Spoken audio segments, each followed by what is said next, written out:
Your metabolism is directly tied to your fitness, health, and longevity. It's imperative. Life has been figuring out how to pull in energy and material from their environment since it got here. That's what it does. That's what it does. It takes in energy, it takes in material, and it rebuilds itself with it. You don't have to be perfect at it, but you need to be working on it. Your mood, your energy, your inflammatory levels, your tissue regeneration, your will to exercise, your recovery from exercise, your ability to adapt to the exercise you do, and even your ability to fight off sickness and disease. Everybody should know this. It's basic. It's not complicated. I like talking about metabolism. I like talking about how the body works. And if you want to know how your body works, well, you got to understand metabolism. There's no doubt about that. Boy, well, here we go. We're getting into it. Get the ball rolling. Having some technical difficulties again. This garage band recording thing, we got the I don't know if you care, but we got the Rodecaster Pro 2 that feeds into the Mac, and then you need something to record that stuff on because I don't have a card for the Pro Rodecaster. So it gets recorded on the Mac, and we use the GarageBand to do that. Well, man, it's been acting crazy lately. It's me. It's totally user error. I don't really know how to use the thing very well at all. I can just start, record, pull the file off. So if it does something funny, it means you got to think. And I didn't plan on having to do that. So now I'm sweating because I'm irritated. We're going to reel it in, though, because I don't want to be irritated. I'm here to help you. I'm here to get some info out. This is going to be good stuff today. I'm pretty excited about it. I like talking about metabolism. I like talking about how the body works. And if you want to know how your body works, well, you got to understand metabolism. There's no doubt about that. And so that's what we're going to be doing today in episode 36. Going back to the why doc, we're going to pull 3 sections out of there that talks specifically about metabolic adaptation, talks about signal from exercise and nutrition to build, and how to lose weight, and some stuff like that. So it's a really good section in the why doc. I want to cover this to add some more detail to metabolism and bring in a higher level of understanding to how your body is working. A little magic to go with it.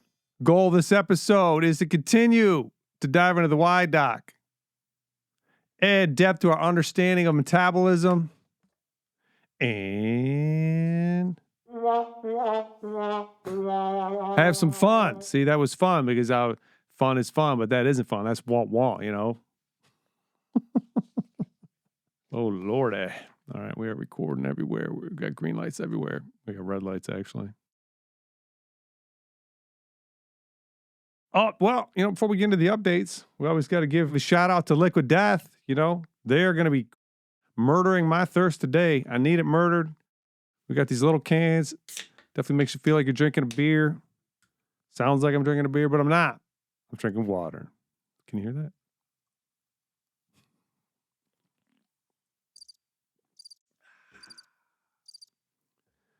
Updates.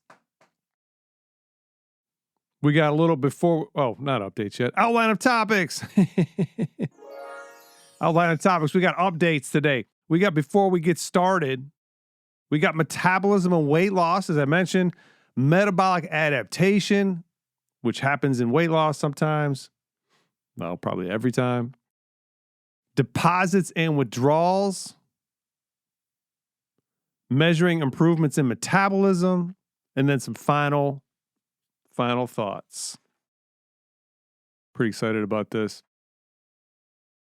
A couple things. If you follow the podcast and you don't miss an episode, putting out one a week. Been putting out one a week for 35 weeks. No, was it 34? Because I missed 35. Yeah. So what ended up happening was the week before, one did not go out, but I recorded it. And if you remember from the previous podcast, I said there's these things on here. I can change my voice. I did that towards the end of the podcast, so like 10 or 15 minutes left. I think I covered that on. I got to make sure it's not on now. So paranoid now. I covered that with the one with Ryan, and the thing got left on. I didn't know it was on, and like 15 minutes of the podcast was me sounding like Satan, basically, which is not good. So I didn't put the podcast out.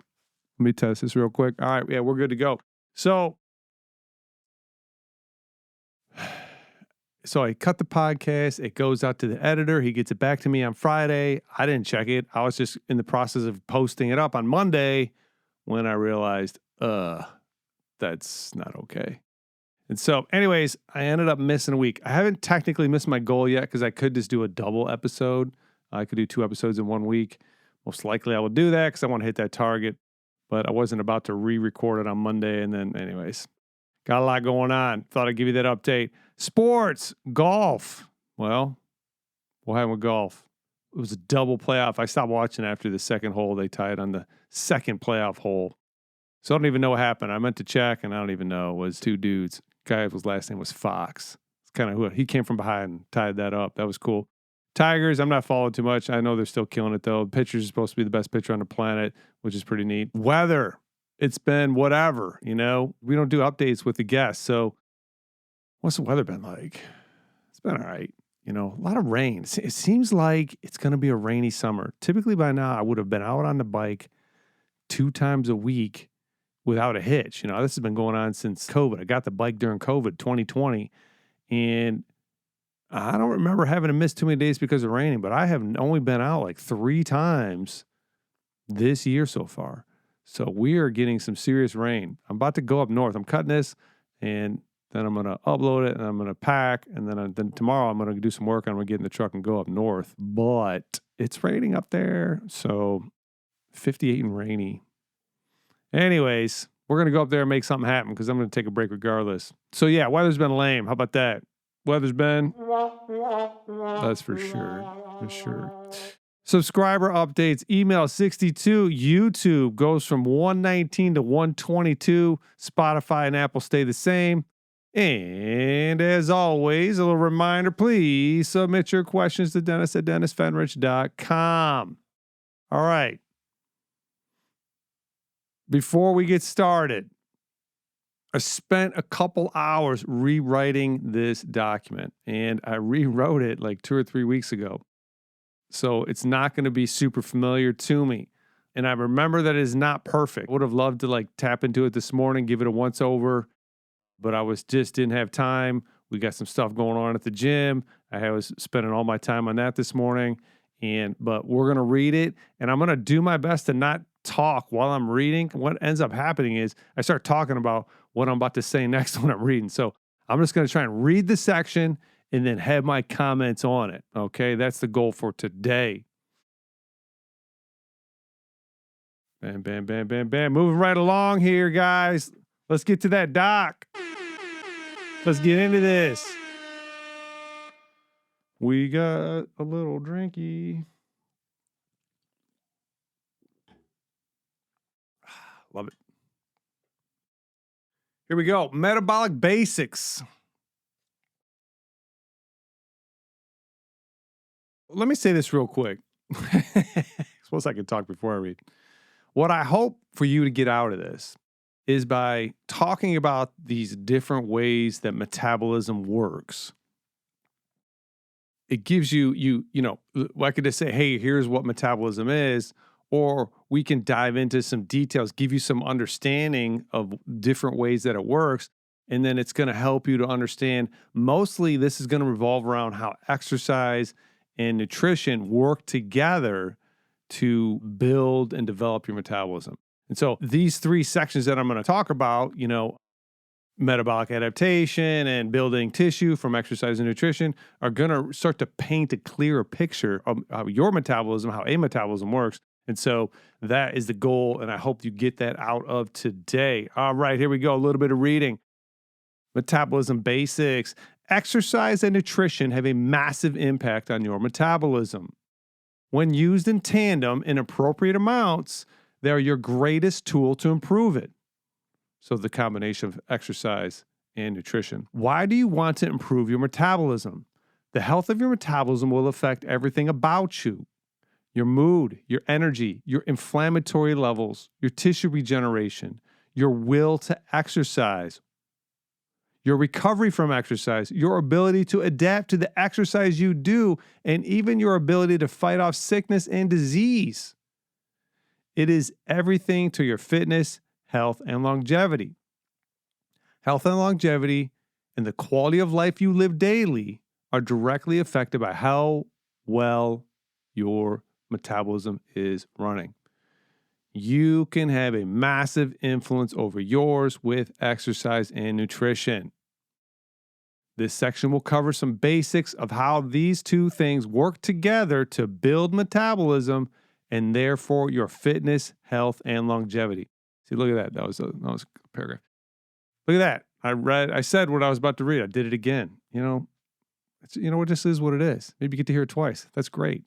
Because it's hearing something once, you can have an impact, but man, hearing it a couple of times, it's next level. All right. Exercise and nutrition work together to improve your metabolism. We're going to help you understand how that is. All right, guys. So now let's get into metabolism and weight loss. So we got three main sections we're going to cover here. We got metabolism and weight loss. We got metabolic adaptation and deposits and withdrawals. All right. All right.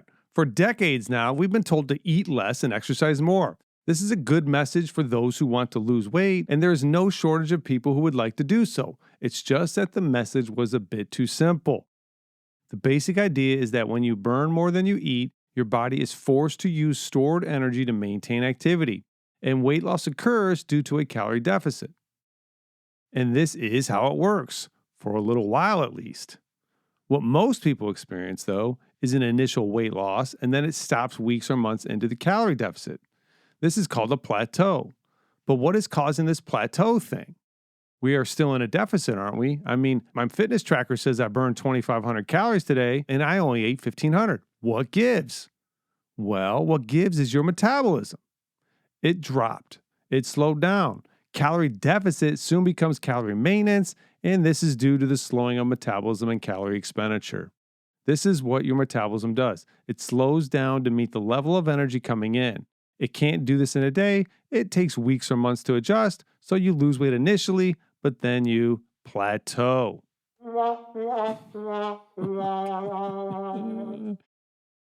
You can't keep burning more than you consume.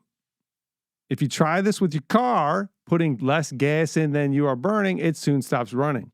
Your body is smarter than your car, though, so it burns less and less to meet what you're giving it.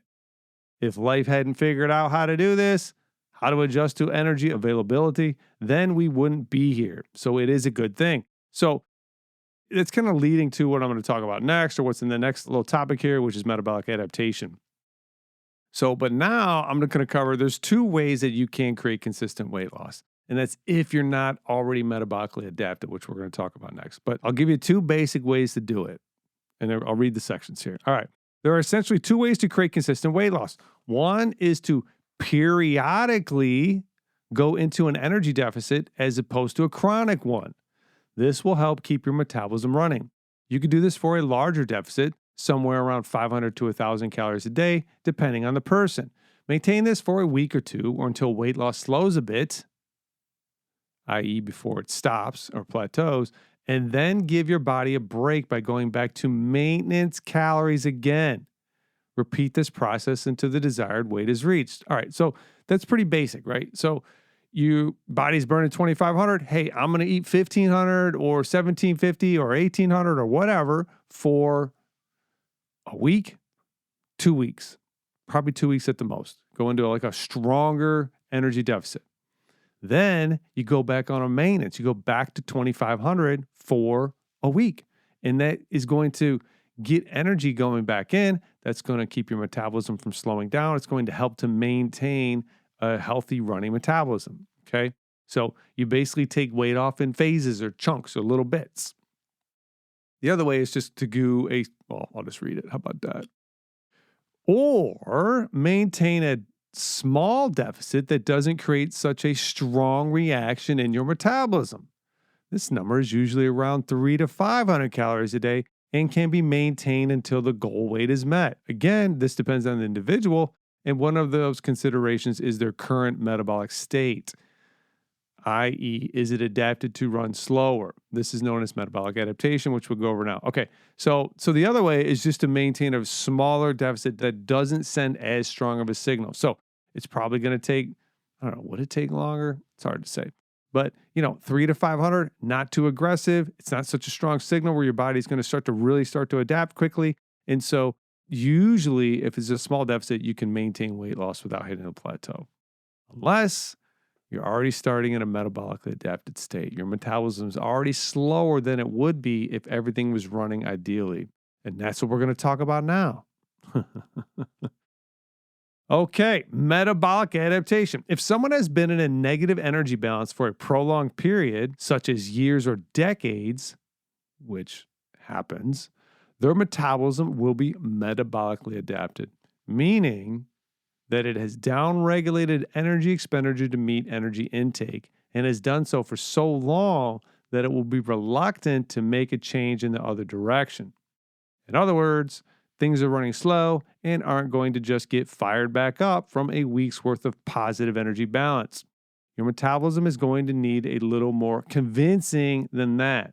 So this person has been in a energy deficit for a prolonged period of time, very long time. Typically, you'll see it for years. Also, keep in mind that there's two sides of metabolism, right? We have the energy utilization side, I should probably say, but we also have the tissue regeneration side. So if they've also been in a protein deficit for a prolonged period of time, you're going to get the same response, right? You're going to get that slowing down of metabolism. Because if you've been in that protein deficit for a prolonged period of time, you're kind of just slowly chewing up the tissue, Your organs still need to run. Your brain needs to still make neurotransmitters. Where is it getting the amino acids from to keep those things going?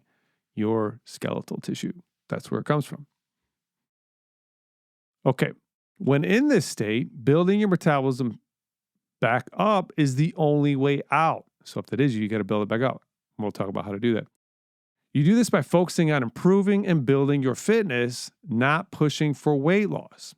And you do this by staying consistent with exercise and maintaining a slightly positive energy and protein balance. The exercise is a signal to build, and the right amount of nutrition allows your metabolism to do so. It's hard to say how long someone will need to do this. It will depend on the length of time you've spent in the deficit. It could be months, all the way up to a year or two. This is where a good nutrition coach can help. If you don't have access to that, just stay consistent. When you get things running again, you'll know, believe me, you'll know, because your energy will increase and your body fat will start to decrease. Both of these things are your indicators. And it says, if this is you, don't freak out. Your metabolism is adapted, not broken. It will come back. And that's the other thing you're hearing. I was hearing that a lot. That was being kind of thrown out there, I don't even know, 10 years ago. You've damaged your metabolism. No, you haven't damaged your metabolism. Like it's new, like it's like it just got here or something and it doesn't know what's going on. The thing's been around for 1 billion years. Life has been figuring out how to pull in energy and material from their environment since it got here. That's what it does. That's what it does. It takes an energy, it takes a material, and it rebuilds itself with it. Okay, so it's not confused. It obviously knows how to do it really well. And so your metabolism isn't broken. It's adapted and it can be built back out. And how you do that, I'm not talking about that yet. And we're going to talk about that next. We do that through exercise and nutrition.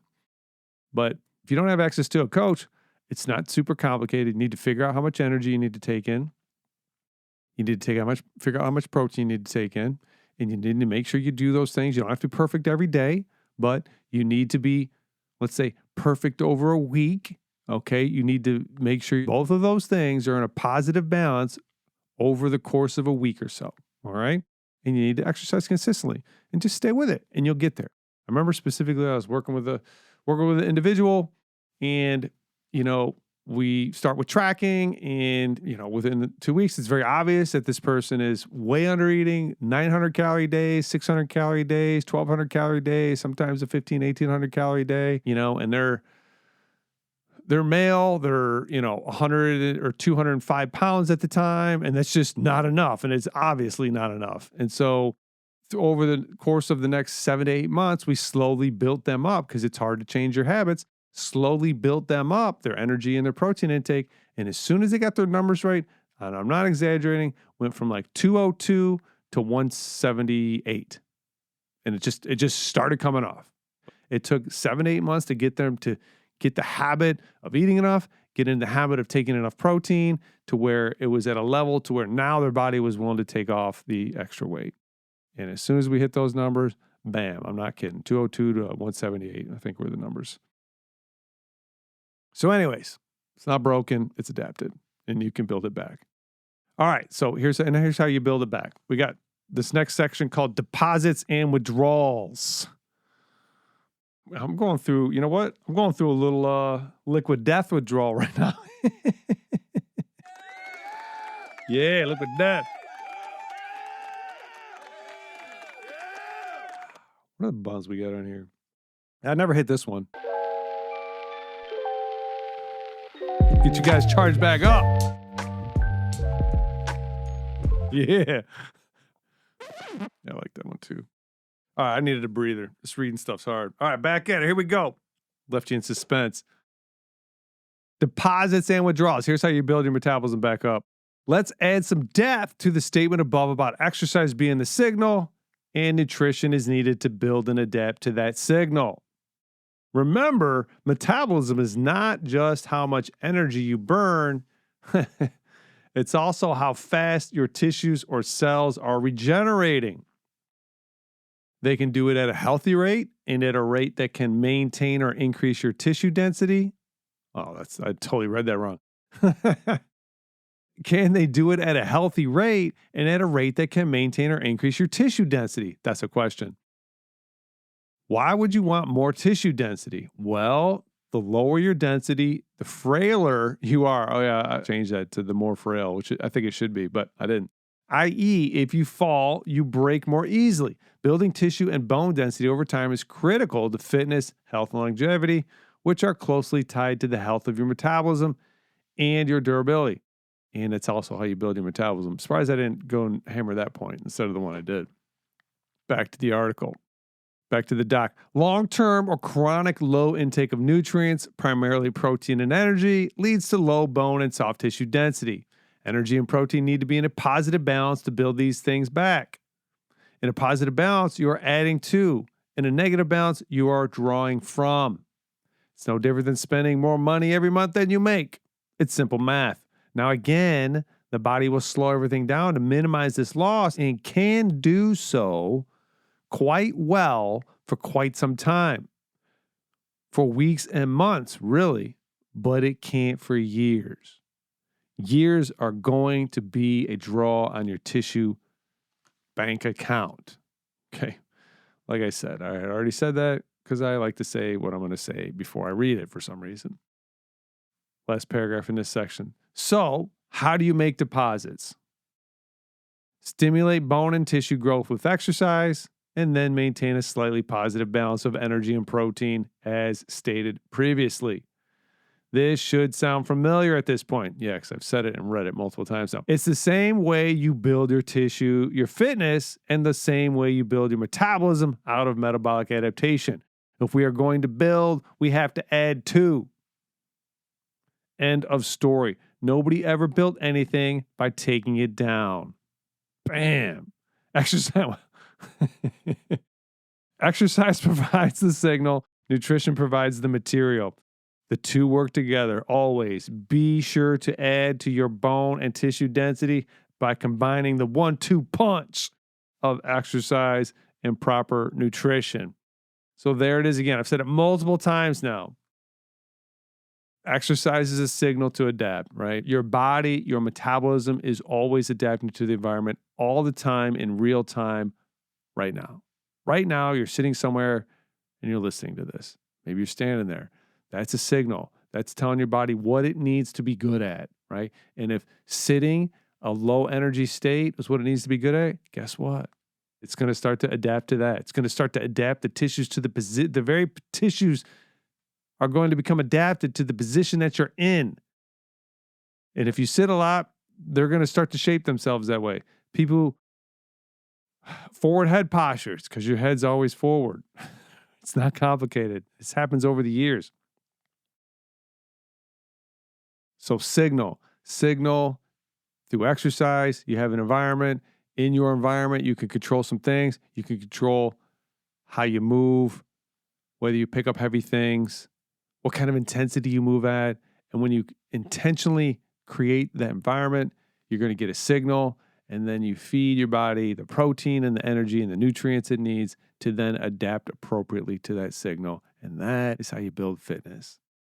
How you break from fitness is create a lot of signal, don't take in enough nutrition and recovery, and eventually you get an overuse injury. Something tweaks, something gets hurt, something snaps. Okay, that's how you don't adapt to signal. That's how you create overuse injuries or hurt yourself. Super critical. I say it a lot. I need a better word than super critical. It's imperative. It is really important that if you're exercising intensely and you're exercising regularly, that you are working on improving your nutrition. You don't have to be perfect at it, but you need to be working on it. Okay. Last section is trying to find some insight into how your metabolism runs. Okay. Last thing here. We just covered some of the benefits of a well-running metabolism and some examples of how to improve it. A good question is, how does someone know if their metabolism is running well and or improving? First, there are some subjective things you can pay attention to, which can be good proxies. How much energy do you have? Does your energy fluctuate throughout the day? Does it take a long time to digest food? Do you get irritable if you don't eat for a while? Are your hands and feet always cold? Are you always cold? Pay attention to these things. They can be useful and provide insight into how things are running. Okay. Into how your metabolism is running. They're kind of subjective. I mean, how you digest food, that's not, I mean, it's either getting digested good or bad. Is your energy fluctuating? What's your mood like? Do you get cranky when you don't eat? Those are all indicators that your energy, your metabolism isn't exactly adapting to the environment really well, because you're getting cranky because your brain is getting low on energy, or it's not able to create the neurotransmitters that it needs to function optimally. So those are all some indicators. Second, there are objective measurements you can take on your own, such as weight, muscle mass, and fat mass. The external can be a good reflection of the internal. Just keep in mind that the daily numbers are not what's important. It's the trends that matter most. So getting a hard look at your metabolism, if your body fat's really high and your tissue density is very low, then it's probably not running really good, right? If your tissue density is high and your body fat's low, well, you got a lot of muscle. That muscle is going to be burning up a lot of energy and regenerating itself. And so metabolism is probably running pretty good. It would have had to have been running good to be able to build up all that muscle, okay?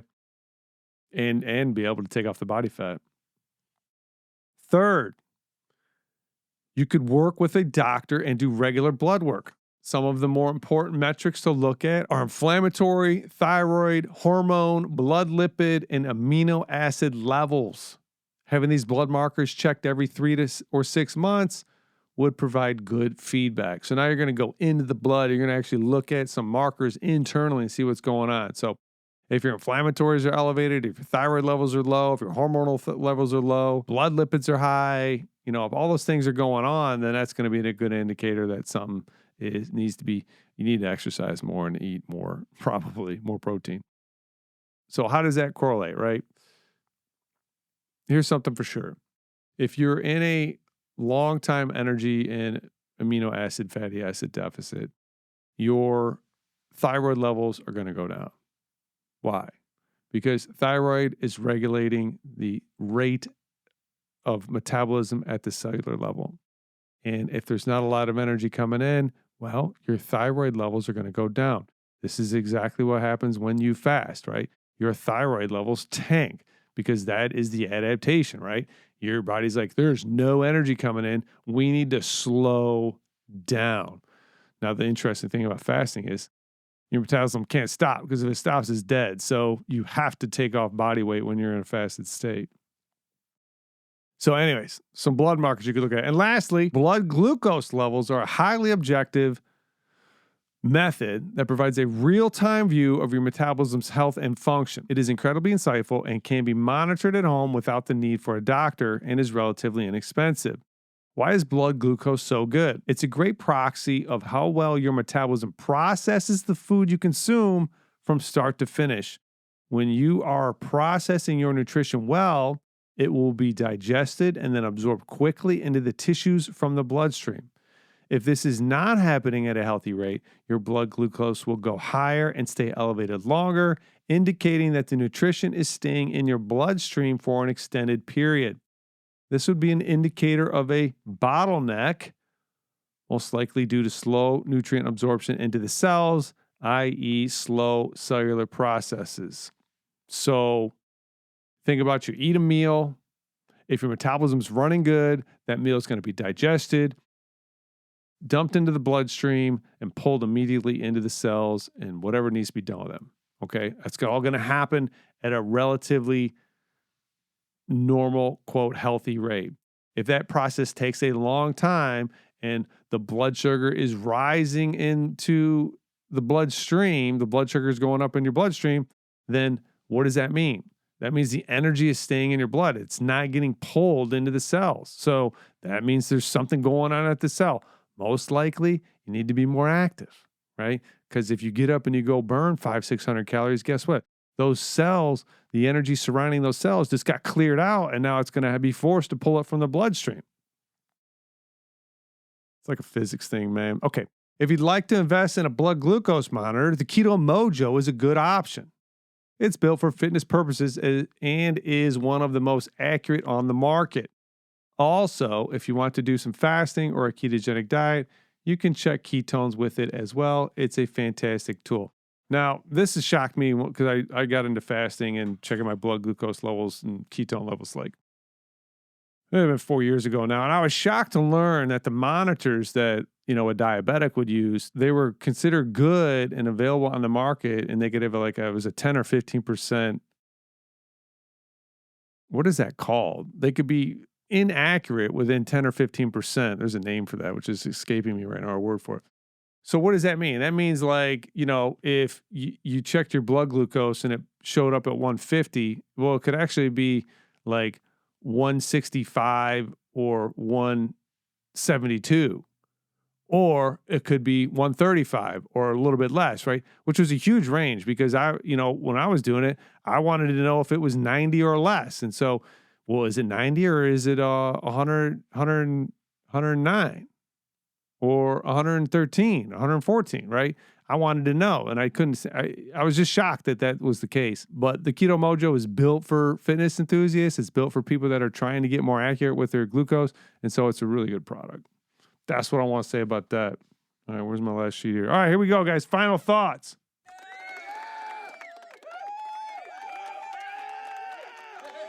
Doing the work. Your metabolism is directly tied to your fitness, health, and longevity. Knowing how to improve and optimize its function through exercise and nutrition needs to be a basic understanding that every human has. Without it, people remain in the dark, unable to make clear and accurate choices on how to best take care of their bodies.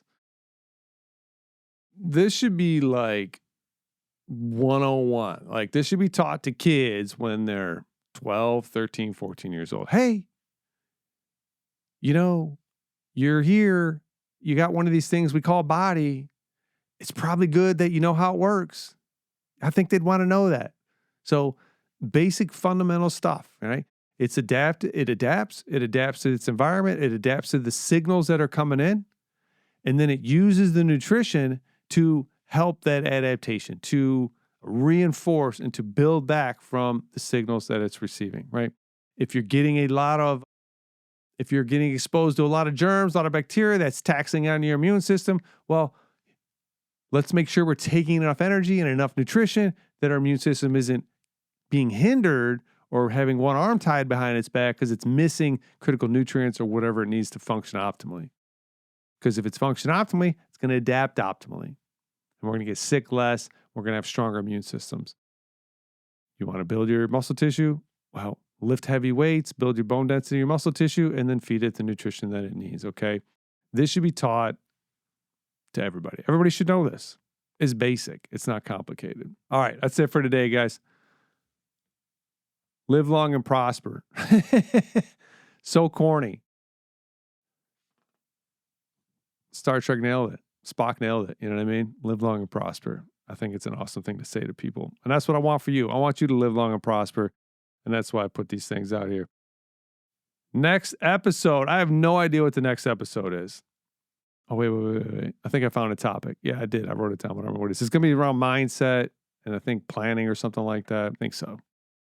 I'm going to be reading from a book that I'm reading. All right, next episode is going to be on that. Help us grow. Do you know somebody who this could help? Somebody who, if they had this information, they understood it, would start to help them change their behavior. I bet you do. Like and subscribe on Apple, Spotify, and YouTube.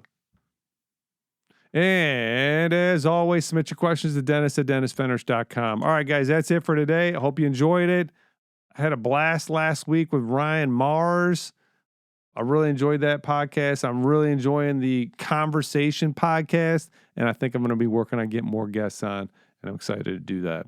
So that's it, guys. Have a great week, and we will talk with you soon. All right, bye.